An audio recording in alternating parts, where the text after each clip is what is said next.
This is Tales from the Pros, where business leaders and influencers share their stories of inspiration, struggles, and successes.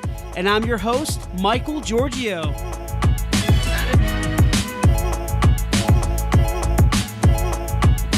Hey everyone, good morning.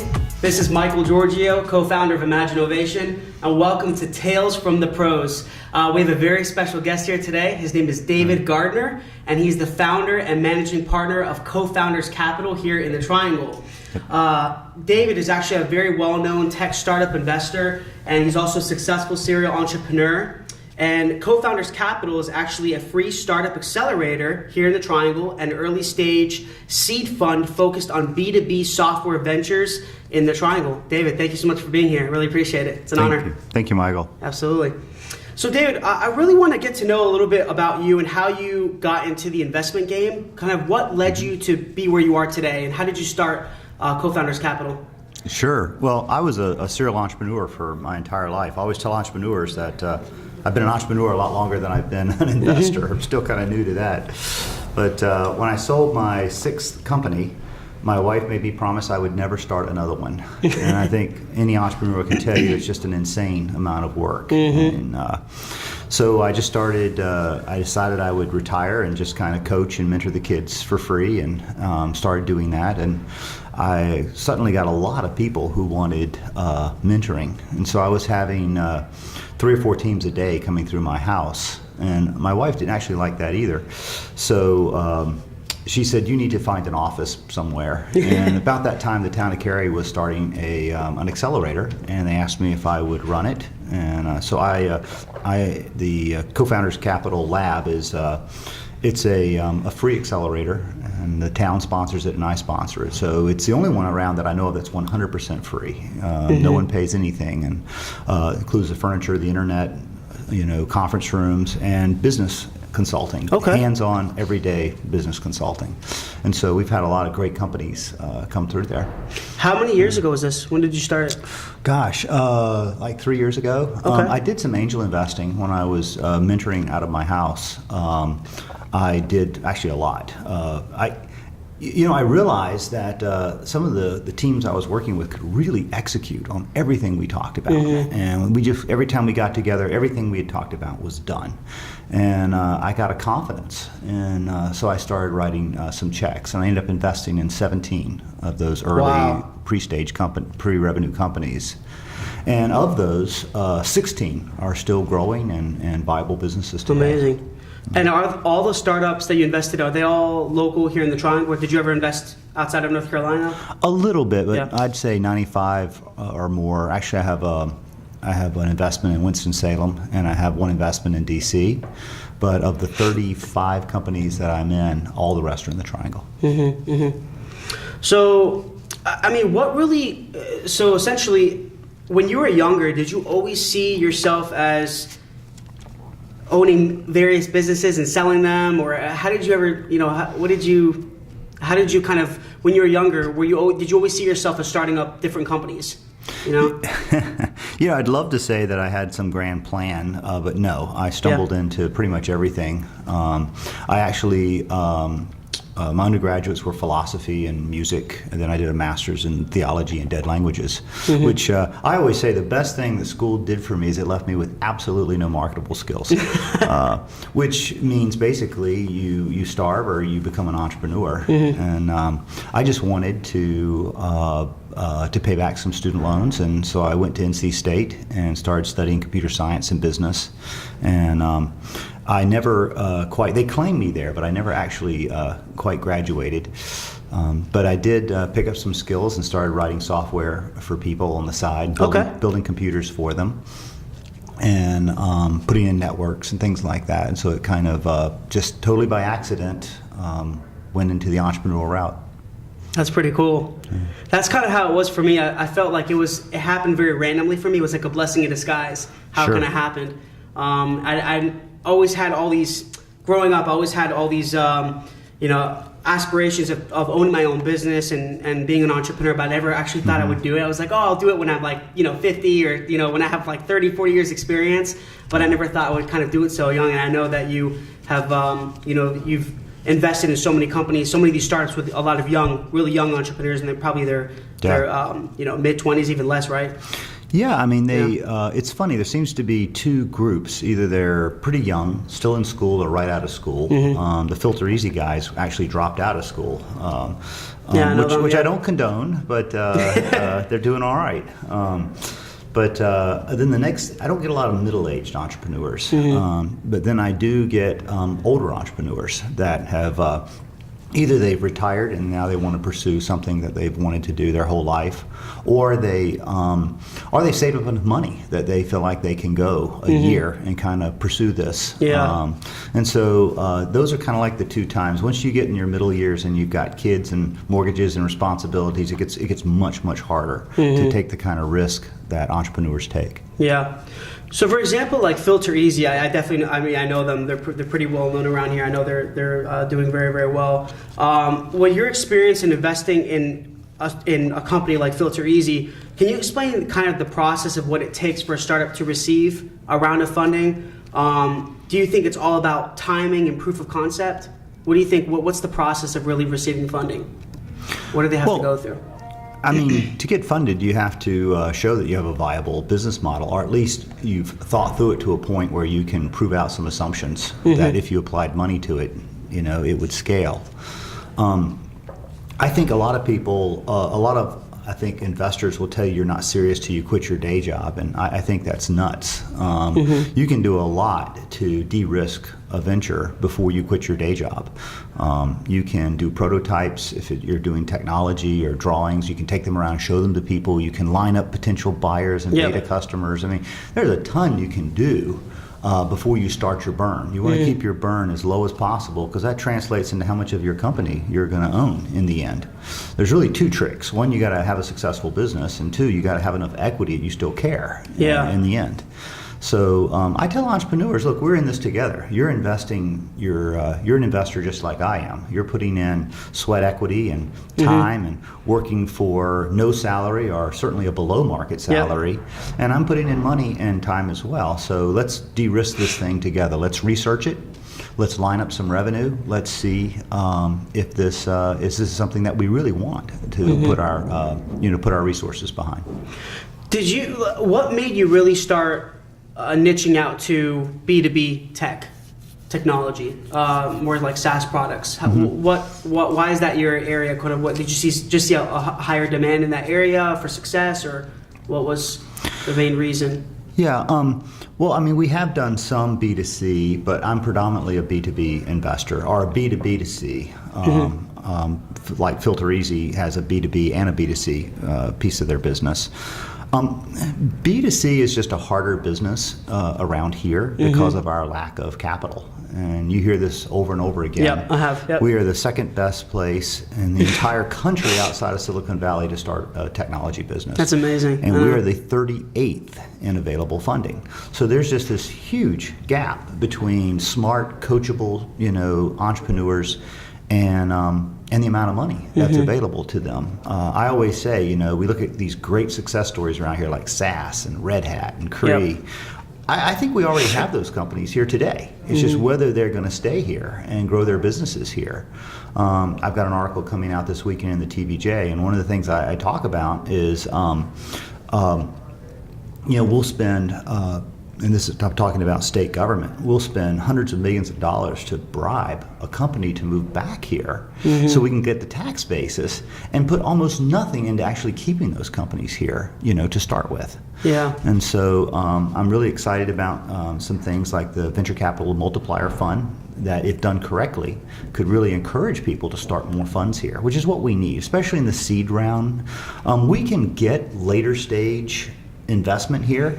My companies, after we did the seed round and got them, cash flowing, my companies have gotten follow-on investments from people like Mark Cuban and wow. Cindy Whitehead, Steve Case, and then strategics like Lowe's Venture and Kaiser Permanente put $12.5 million into one of my companies. We can get money here, later stage money, but no one's going to fly here from California to write a couple $100K early round, high risk risk check in a company that's going to need a lot of mentoring. It's the early stage investing that we've really got to do ourselves. No one's going to do that for us. So there's a lot more, do you think there's a lot more angel investors in the triangle than venture capitalists? Angel investing, there are several angel groups. I'm on the board of one of them. Yep. And they're good. The problem is our angel groups in this area typically aren't big enough to lead a round, even a seed round. I mean, a typical seed round today is, 3 to 500K. And your typical angel group can pull together 100K. So they still need someone to lead that round, and those are going to be the early stage venture funds. I always tell entrepreneurs, if you're parting with equity, always get more than dollars. If all you got was dollars, you got screwed. You really want to, and people think raising money is a problem. It's actually an opportunity to get the right people aligned with your venture. People who try to take money from people who are going to be your first customer, or who are going to really provide some strategic mentoring in the process. Strategic, yep. But you want to get more than money, and raising capital is a great way to select who your partners are going to be and really help you make that successful. Awesome. I have a lot of friends in the area that have started their own business and have amazing ideas. Everyone has this amazing idea and concept, right? They come to you, they're probably like, I have this, the next Facebook, the next Twitter. When they're pitching to you, kind of what things do you look for when you're hearing a pitch?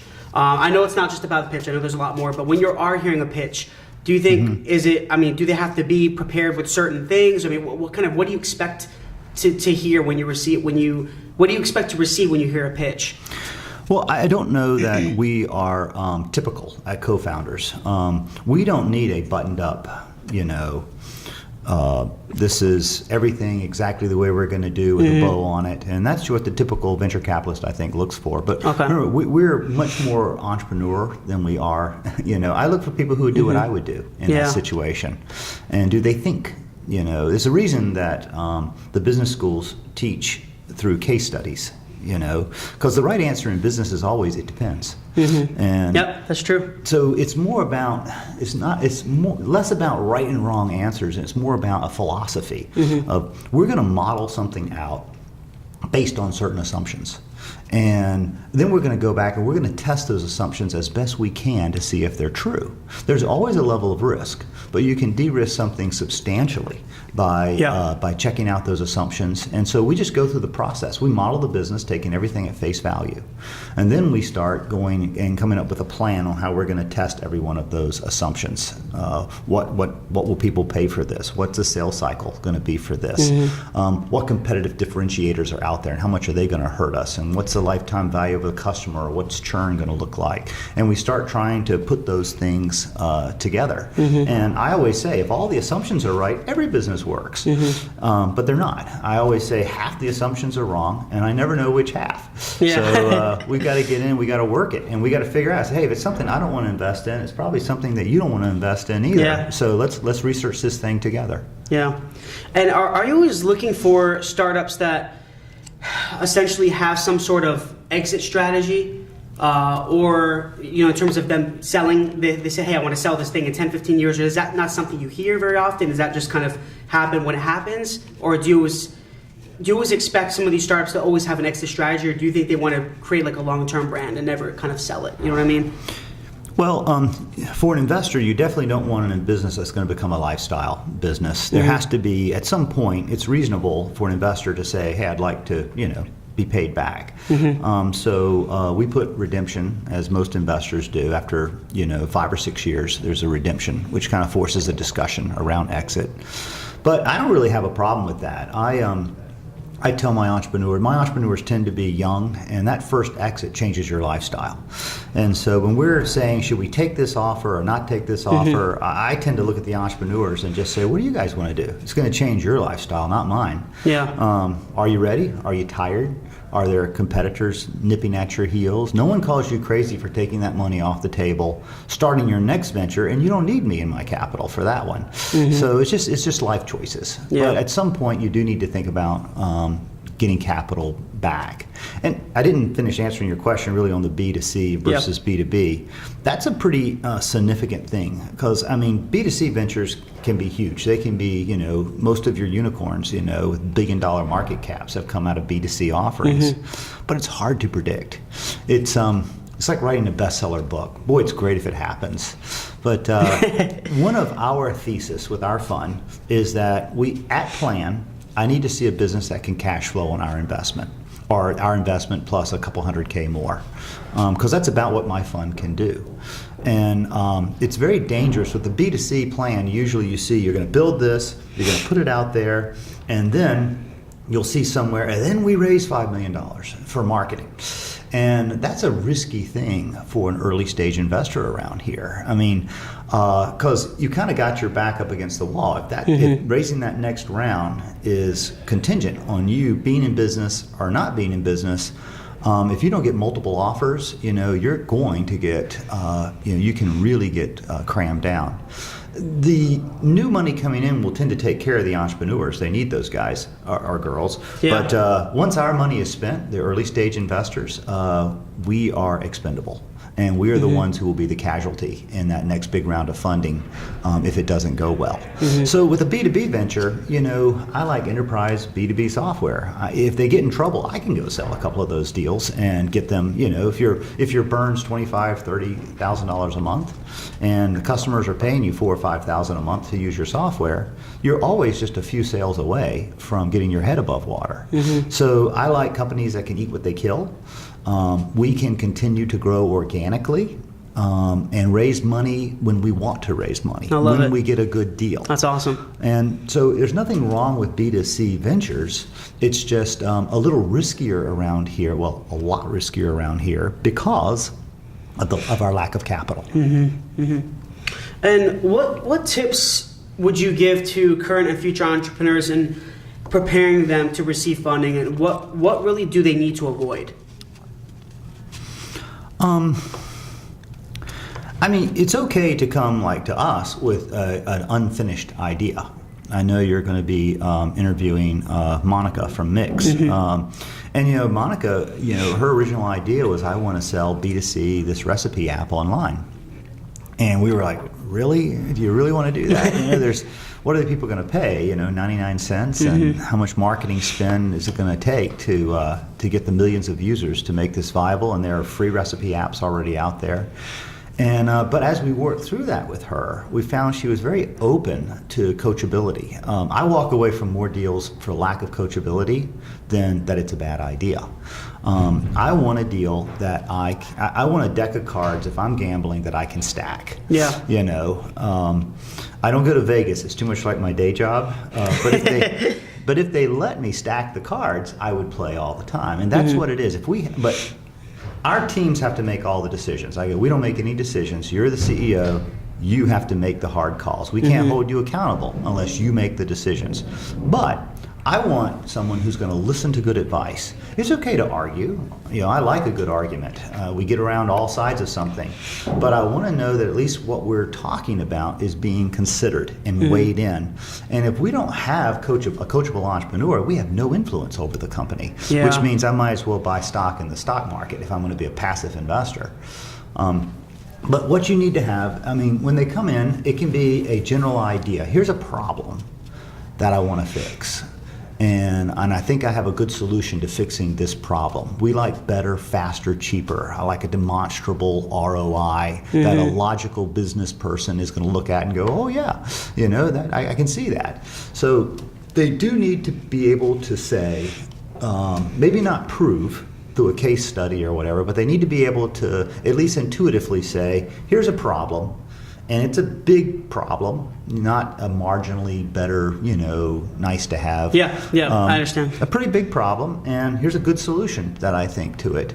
Now, that you kind of have to have, and we may modify that some to tweak it or add more value props to that. But ultimately, most of our consulting is more around the go-to-market strategy. What is the minimum viable product? What does that look like? Right, the MVP. Yeah, and who do we get? Can we sell so much? People think of businesses as direct sales, and you hire salespeople and they get on the phone, or you do some lead gen, and you got your cost of acquiring customers versus what they pay you, and it's trench warfare. You inch the needle up a little every month, and yes, I get it. Yeah, you have to do that for a while to prove your product works and that you have referenceable customers. But very quickly, we want to move those companies we want to finesse them. And this is that biz dev article you were talking about that I wrote a while back, the difference between sales and business development, yep. Biz dev says, I want to not just sell, I want to find someone who's going to sell this product for us. I want their sales guys to carry a quota on my product. I want to get my product attached to that guy's product. So every time he sells it, they sell mine. I want to tap into somebody else's marketing budget. But that's how you don't have a lot of resources in a startup. So you got to figure out how to leverage other people's resources by making yourself indispensable to them. And that's probably where we earn our keep. And do you see any specific industry that, you deal with different, how many industries do you think you've invested in, different industries? Probably like over 10, 20 easily? Healthcare? No. There are 6 or 7 industries that we like. We like healthcare IT. We like HR IT. Okay. We like education tech. We like some fintech. My first company, and you'll appreciate this, Michael, was a software development company. Yeah. My one services-based company, which eventually you're going to learn that's a lot of work. It is. But it is. I had a couple hundred developers working for me, and we were really cranking out the projects. But I realized if I ever stop working that hard, all the money stops coming in, and I really need some kind of IP, that I could, more scalable business. And I talked to a lot of people who were there. But what a great place to learn your chops, though. Automating those projects for big companies. I ran over 600 projects, and what a training ground that is. You learn the workflows in healthcare, pharma, Part 11 compliance, CRM. I wrote Salesforce.com at least 6 times for different clients. Wow. You'd think it would have occurred to me that there was a commercial product there. That's crazy. But I was in services mode, and it took me several years before I got my head up out of the weeds and says, I need to write my own product and get ahead of this. Do investors ever, from what I heard, is that it's very difficult at least for our service-oriented audience, the service companies, it's harder for them to get funding, isn't it, than a SaaS product, an actual physical product. You know what I mean? It's a lot harder than... Yeah, a sophisticated investor is generally not going to put money in a services-based company because an investor wants to put some money in to build something, then see that really hockey stick up and take off. Yeah. And how fast can you add people to some SaaS-based product on a virtual server? It's zero gravity. Of course, taking on project work, you've got to recruit people and vet them and train them and apply them to a project. Yep. And so a services-based company can make you a good living, but it's probably not going to be the ROI that an investor is going to look for. Absolutely. They would rather lose their money a couple of times to hit one that really takes off. Yeah. And so that's more in line with what investors want. It's easier for customers to adopt the product than adopt the service. At least I would think. I don't mind services if it helps to sell a product. We have some companies where there's some consulting wrapped around their products, and that's okay. But that's not the scalable part of the business. It's more of a necessary evil. What technology trends do you see emerging, David, and which ones kind of do you see dying? Technology is evolving every single day. Sometimes it's hard for us as a software company to keep up. Do you see anything? Obviously, we're all kind of very aware of artificial intelligence, IoT, but do you see any type of technology trends that you're seeing with these startups that are really booming and emerging? Yeah, and I talked about this a few weeks ago at the Startup Grind, their technology conference that I keynoted. And I said, I think this is the most exciting time for a technology entrepreneur, an IT technology entrepreneur, to be alive. I mean, Gary Vee says the same thing. who? Gary Vaynerchuk. Oh yeah. Says the exact same things. I mean, yes. It was great. The internet came out, and then there was, the Internet of Things, and then there's mass data, and now there's AI, automation. But what we're seeing is now a melding of these things. AI can look at massive data sets. So you're getting all this data now from wearable devices and Internet of Things, just massive, massive data sets. And AI can effectively look at tens of thousands of data sets and find, correlation between these things. And that can build decision support systems. It can do, the potential of that is just unbelievable.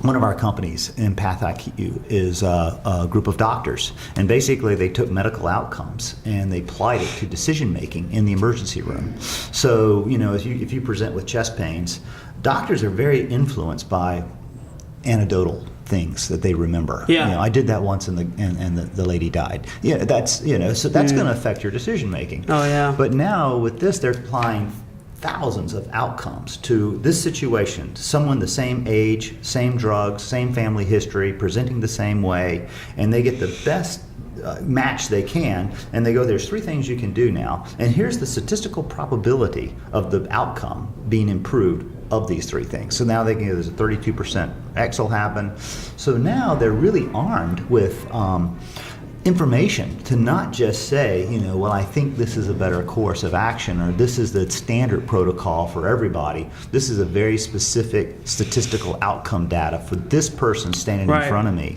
And the other thing we found is that with that particular company, the doctors stopped overprescribing. So instead of going, and I'll throw in some antibiotics on top of that, or I'll keep you for another night of observation just in case. Well, now they can look and go, there's only a 0.6% chance that staying a night in observation is going to improve your outcome, and it costs the hospital $5,000. Wow. That's what's wrong with healthcare. I think I'll not have you stay. And so it not only improved outcomes, it reduced the cost of healthcare in general. Now that's got our name all over it. Better, faster, cheaper, through use of data and technology. And I saw on your LinkedIn about, is it Empath? How do you say it? Empath IQ. Empath IQ. That's one of your products, or is that one of the startups you invested in? That's one of our startups that we invested through Cofounders Fund 1. Okay, cool. And I know that we talked a little bit about your book earlier. You launched it 2 to 3 years ago. Tell us a little bit about your book. That was just a labor of love. I never planned to passion project to be a great writer or anything. Although it sold a lot of copies, and part of that's probably because I kept the price down around $3. But that always helps. Most of that is I got tired of saying the same things over and over again. And so each chapter is a hat that an entrepreneur needs. The banker's hat, the navigator's hat, the sales hat. Anyway, I go through all the different hats, and it's just a very, very practical book on what to do, especially towards the end when I talk about the leadership and the differences between leadership and management. Which may be an article I need to write for the Tech. I'm doing a column in the WRL Tech Wire now, and actually that gives me an idea. That'll probably be my next article. Cool. Look the forward difference to it. between leadership and management. But it's a very practical book, and I can hand it to my entrepreneurs now. And now we kind of have, once they read that book, we have a vocabulary, and we can and we kind of know the path that we're going down. The one thing I found, though, is under the manager's hat, when they've got 2 or 3 people in a room and a dog and some folding tables, management is easy. You're all there together, and it's a real team. But as you start scaling that business, and all of a sudden you have 25, 35 employees, now you've got to have managers, and you've got to have a chain of command and clear leadership and expectation setting and all of these things. And a lot of times the entrepreneurs reach that inflection point, and I tell them, go back and read those chapters again. And they go, I've read it. And I go, go read it again. And they read it again, and they go, so that's what you were talking about. So sometimes you've got to live through something before you realize the value of what you're reading. Yep. It's pretty cool that you're talking about leadership, because I feel that, to be a leader, you really have to learn. I know you're talking about the differences in management, but you really have to learn how to delegate the right work to the right people. And I think that's why, as these startups, as they grow and they scale, hiring is very, very important. It's critical because it's really about your team. If you hire the right people, you can delegate that work to them, and you can grow and scale your company. Well, great entrepreneurs, almost everyone I know is a control freak. They've got to be in control. They've got to know everything going on and all the buttons, and they can do many, many things at once well. And that's great. That will make you successful the first year. But then as you start to grow the business and have teams of people, and you're starting to hire very competent people to run parts of the business that you may not be as competent in, all of a sudden those skills, that personality starts working against you, and you become the bottleneck in the organization. And so it's really important to let people, entrepreneurs need to learn to let their people be entrepreneurs. If you're running sales, or you're running technology, or you're running customer success, guess what? You are the lord of your fiefdom. You get to make the decisions. I'm not going to tell you tactically how to do things. We're going to agree on some goals, some definitions of success. How you get there, totally up to you. That is extremely liberating. It shows a lot of respect for someone and their judgment. And hey, I'm here to help you, but I'm not going to tell you how to do it. You're in charge, and that is how you get the best out of your people. And as long as they're accountable and they hit their metrics, let them be lord of their fiefdom. And I think entrepreneurs really struggle with that, because their business is their baby, and it's very hard to leave. And they wear a lot of hats. Yeah. Oh yeah. Oh, that's great, David. Yeah, that's awesome advice. So what's the future of Cofounders Capital? Well, we'll continue to do funds, and we're having a lot of fun. I really enjoy what we're doing. Our accelerator is our charity.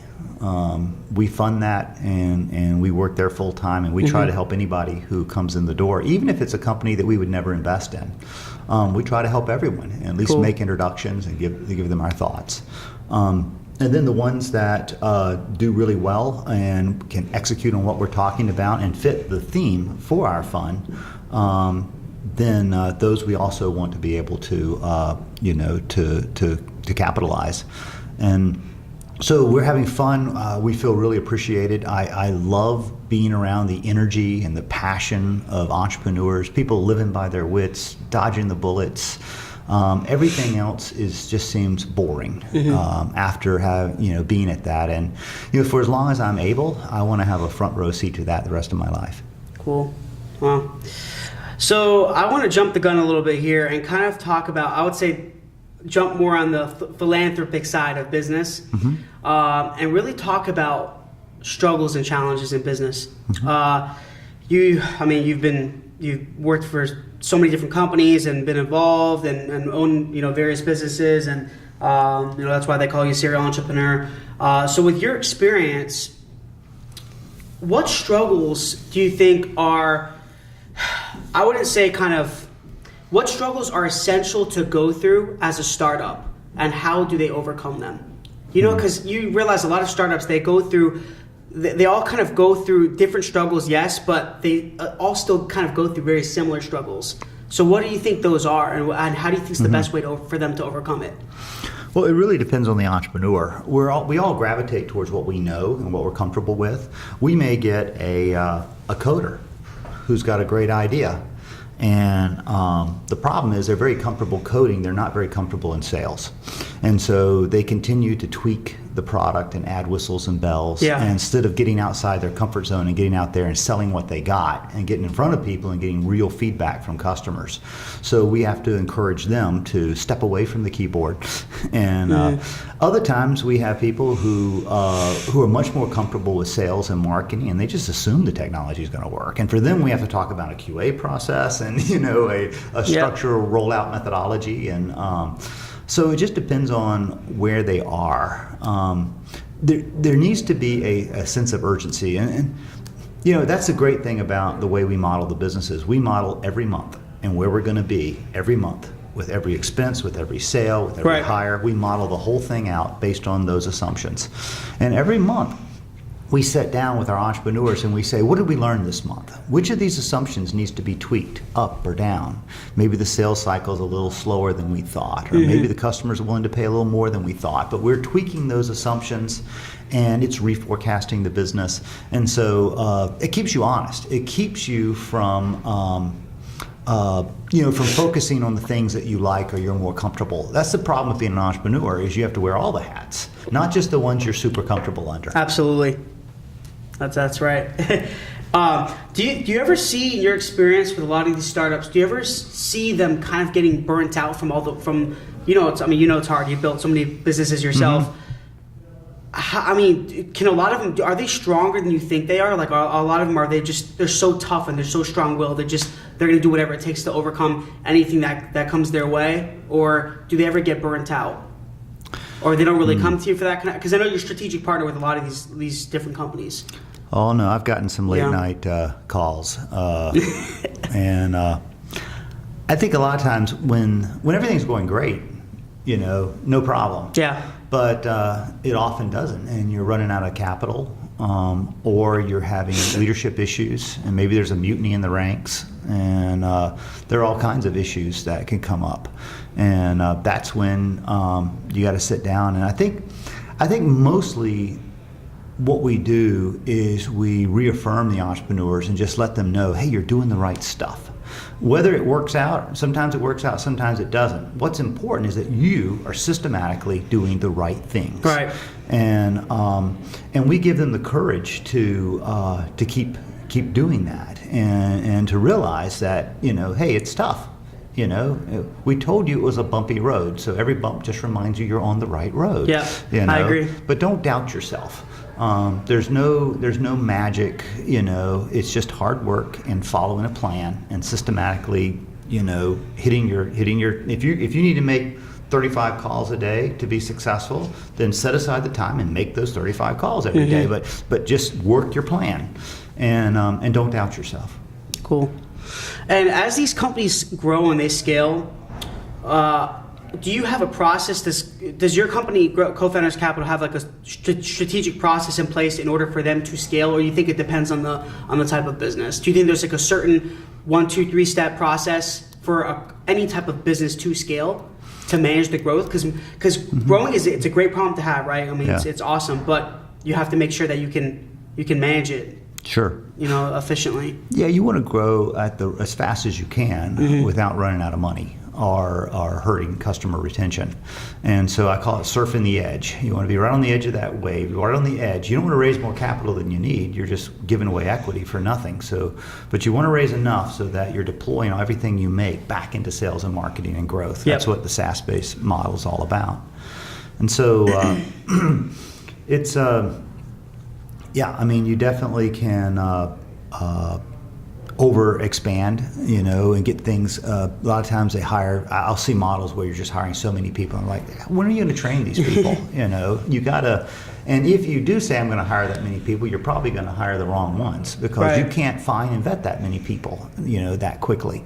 So sometimes we're telling our companies to slow down, and sometimes we're telling them to go faster. I've got a company right now with a lot of money in the bank, and I'm like, why? You can just turn down sales a little bit and the cash will catch up. So why aren't you deploying that additional cash to grow faster? But usually it's, it is a plan. We want to get the companies with the amount of capital that we put in to the next inflection point in valuation. Okay. We always say, if you're diluted moving forward, I'm diluted, and I don't like to be diluted that much. So let's figure out a way to do this with as little cash as possible and get to that next inflection point in valuation where we prove the next set of assumptions, so the next investor coming in, the A round or the B round investor, is going to be comfortable, because the valuation they're willing to pay is a function of how much you've de-risked this. Right. And so we really work everything towards that A round or that B round story. Cool. That's great. Are there any specific tips that you would give to entrepreneurs on just overall general of how to succeed?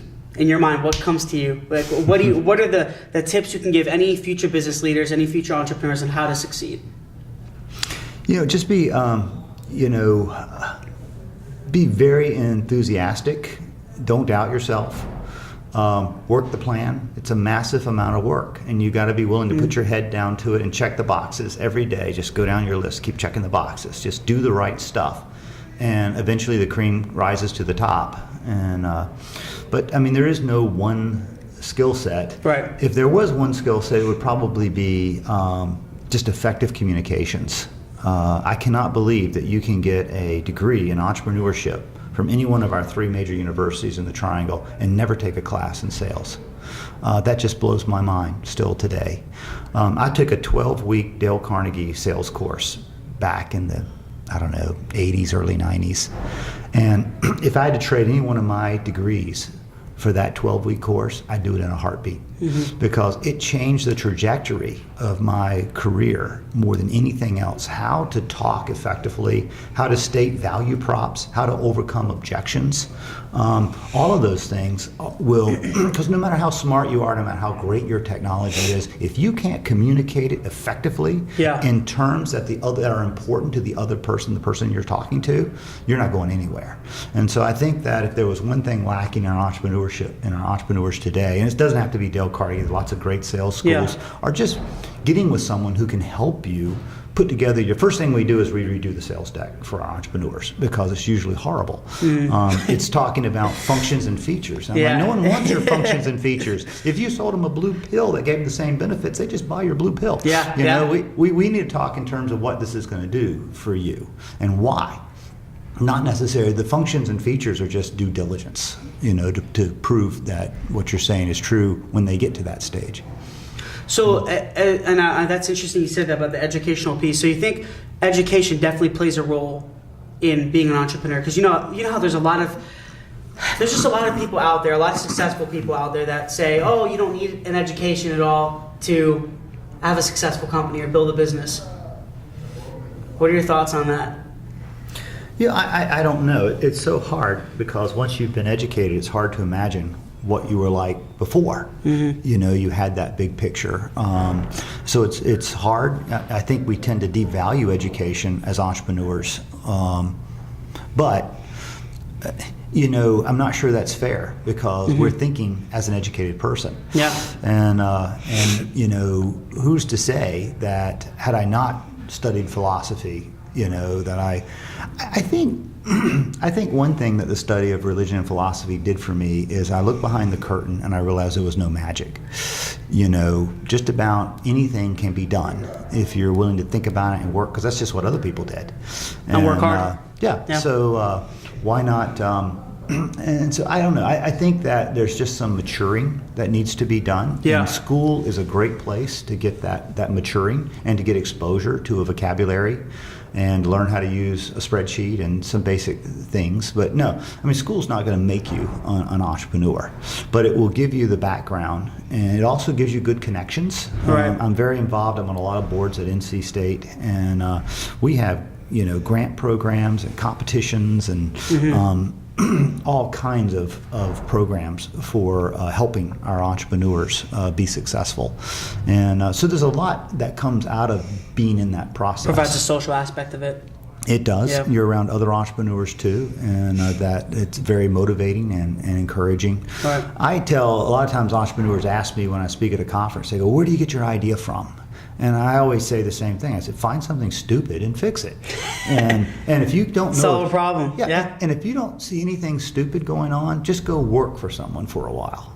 And and I guarantee you will find the stupidity. There's plenty of it going around. You just find it and fix it. And that is your business idea. I feel like with education, and I agree. I think it really just depends. I think people take away something positive or negative away from their educational experience, but I definitely think it can provide like that social aspect, like you said. Maybe provide even some discipline as well. But I think that's right. It just really depends on a case by case basis. So I can't really say there's not like, hey, you have to get a 2-year degree or 4-year degree in order for you to start something. How many people do we know have dropped out, like you said, right? So FilterEasy, I think, was an example. Yeah, cool. So do you feel that right now in our economy, and this is what I love about our country, is like, entrepreneurship is the new thing right now. It's the key word, right? It's like, it's booming. Everyone wants to start something. Everyone has this idea, this unique idea, and I think it's definitely a positive thing. It's changing the country into a positive, it's putting it into a positive direction for sure.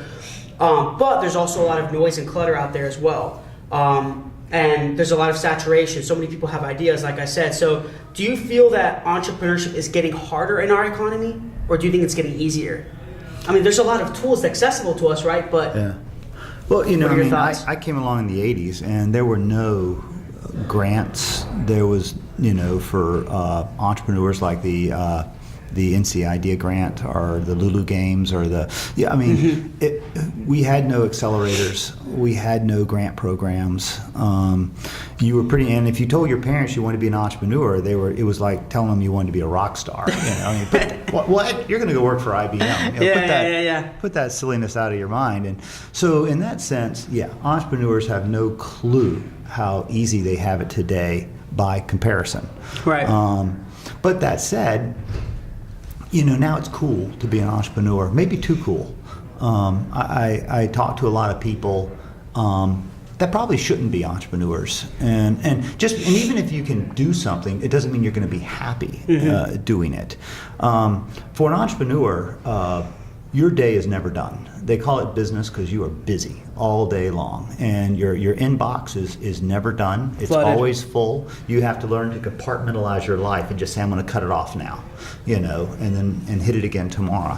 But there's a tremendous amount of stress and pressure. There's always additional things you can and should be doing. And some people thrive on that. They find that motivating. I like to be a little scared when I wake up in the morning. If I'm not, why get out of bed? But there are other people that would make absolutely crazy. Yeah. And there are people who like the predictability. They like to know, they like to work hard and have everything predictable, in front of them. And that's just a personality thing. And, I think that we got to be careful not to force people to be entrepreneurs who psychologically, would not be happy doing that. Because I don't care how much money you make. If you're miserable, you are not a winner, You really got to love what you do. I mean, you're going to wake up every morning and, it's a blessing to be alive. So definitely got to enjoy it. I agree. That's great.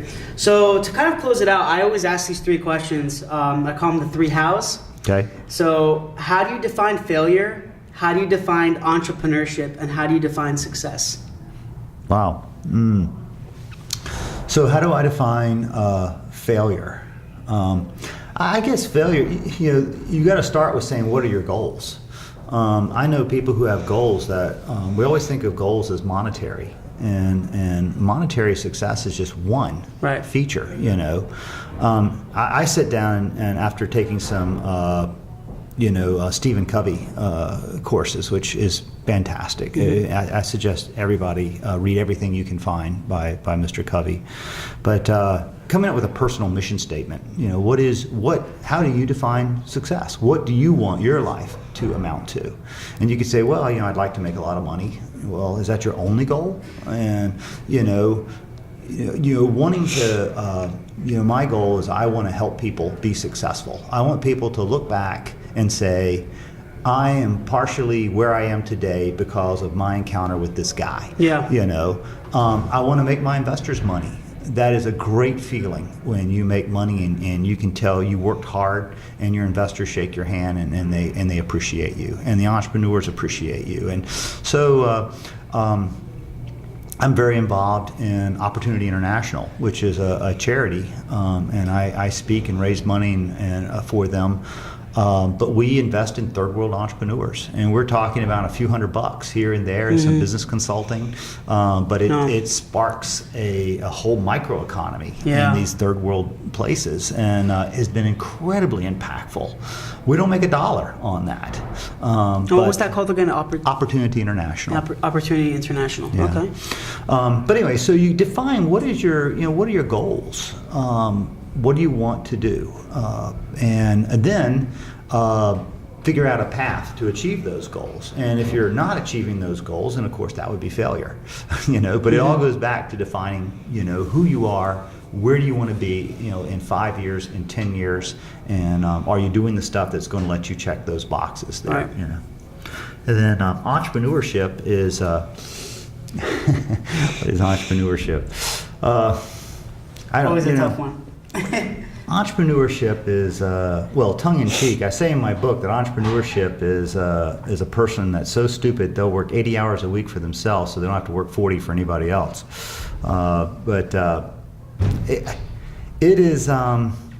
It's a heck of a ride. Another analogy I use in my book is it's like, you raise a little pot of money and you're trying to get cash flow positive before that runs out. And so the clock is ticking every second. I said it's like jumping out of the back of a plane with no parachute. You just have a bag of really ambitious silkworms and you're knitting all the way to the ground. It's a rush. And some people thrive on it, and some people, it would actually destroy their quality of life. All right. Cool. Yeah, everyone that I interview has a complete different answer. I love it. And, some past ones that I've interviewed about failure, they say it's very failing and quitting are very different, right? Or giving up and just Well, we start off with a lot of plans, and we go out and we test. It sounds great to me, but as soon as we start talking to people in the industry, or we discover that we don't have the value props, and I always say we didn't fail. We successfully discovered something that doesn't work, right? Telling us we need to modify and go back. Yeah, I agree. And how do you define success? Well, as I said, once you define your goals, success is achieving those goals. And however I know people who their goals have absolutely nothing to do with money or possessions, and they're some of the happiest people I know. Yeah. So it just what goals are right for you. The problem is a lot of people will say their goals are one thing, but you look at the life they're living day to day and what they're doing day to day, and it doesn't line up with their stated life goals. So I think being a person of character is aligning what you say and what you do with what those life goals are that you have, proclaimed. And I think when all that lines up, you're a happy, successful person. Cool. Awesome. I love it. David, I really, really appreciate it. Thank you so much again for being here. And where can people find you? Website, Twitter, Facebook, LinkedIn? Sure. The website is Cofounders Capital, and we have all of our companies there. A lot of resources for entrepreneurs are there. I also tweet at the Startup Hats when I'm going to be at an event, or I put articles out often in the TBJ or the WRAL Tech Wire, which used to be Exit Event. Yeah. And we are in downtown Cary, and my email and phone number and all are on the website. And so we're happy to meet with anyone who wants to start something. Perfect. Cool. Thanks, guys. This is Michael Giorgio, co-founder of Imaginovation, and thank you again for watching Tales from the Pros. Have a great afternoon. Thanks, Michael. Thank you, David.